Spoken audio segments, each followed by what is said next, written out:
couple of weeks ago, I said I'd show you how to make pom-poms using cardboard. And that's what I'm doing today. Now, I made you a pattern that you can download, but I'm going to show you something quick. You will see posts where people just take a piece of cardboard like this. And they're faster to make because they wrap the cardboard around here. But I really don't like it that way because the pom-poms turn out shaggier than I like. Okay? So I don't do that. What I'm going to show you, you're going to make your own pom-pom makers. Okay? So there's my full set that you can download. And besides that, you're going to need some cardboard. Let's make a 2.5-inch one. Now I put in a 4, a 3, a 2, a 2.5, and a 1 inch. So we're going to do the 2.5 inch. Okay. So I'm just going to cut it out. And you can do it two ways. You can either cut it out on the paper and trace it, or cheat like me and do it all at once.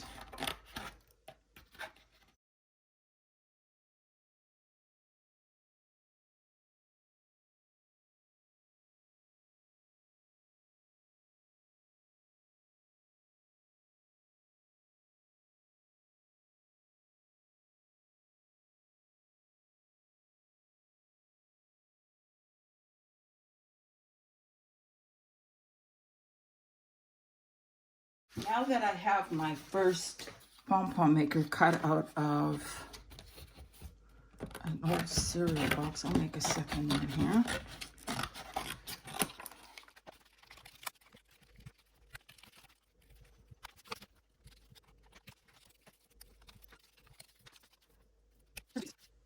So now what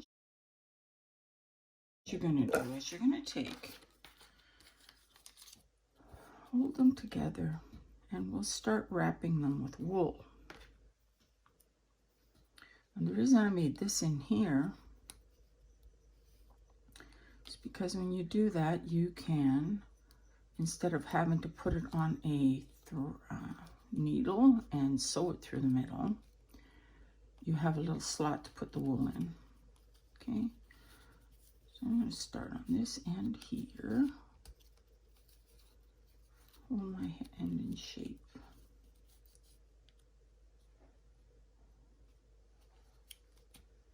I just want to get that end wrapped in.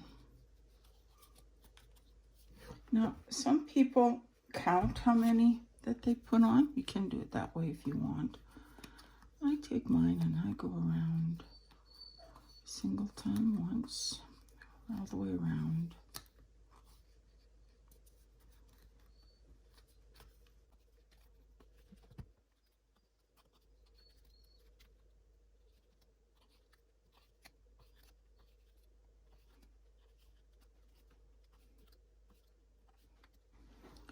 When I get to the end, you can work. I work my way around, and I do another row. And I probably do 4 rows like this.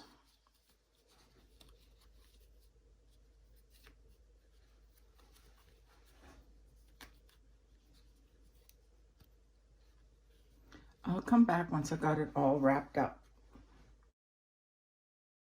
Cut the wool off there. And I like to tie my pom-poms with dental floss, not with more wool, because you can pull on it harder and it won't break. And you can get the center tight. And give this a good line. You want to do that before, because when you when you have a purchase pom-pom, the 2 sides are held together. And these cardboard ones, right, we got these 2 sides, and right now they're held together with the wool. But we're going to run our scissors between them right in here. See that? And we're going to cut them. And as we cut them, we're going to lose the wool that's holding them, the fact that it's being held together. So you want to hold it as tightly as you can with your hand while you go around and you cut them, because right now all that's holding these threads together is my hand.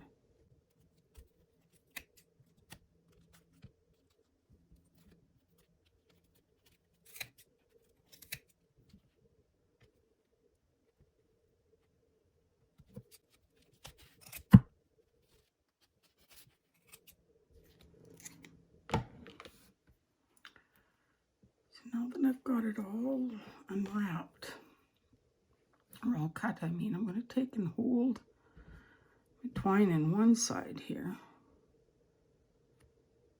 Put it down between those two layers. Again, holding all those little cut fibers in between.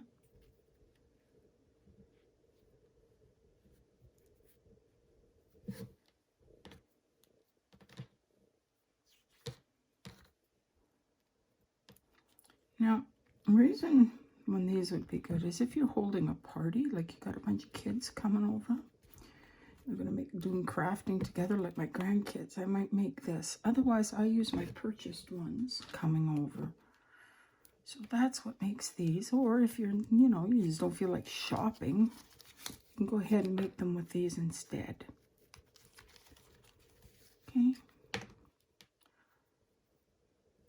Now, if you wanted to, you can keep these for your next pom-pom. Put them in a little bag and then you've got them. I would paper clip them together. Okay, here's our pom-pom. And now I'm going to just give it a little haircut and we'll be done.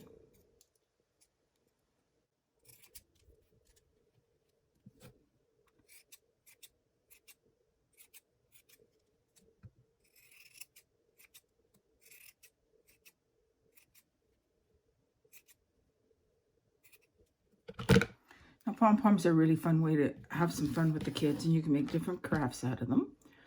I hope you like it.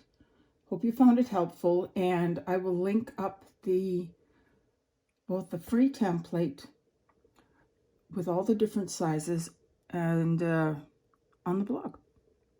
Happy crafting.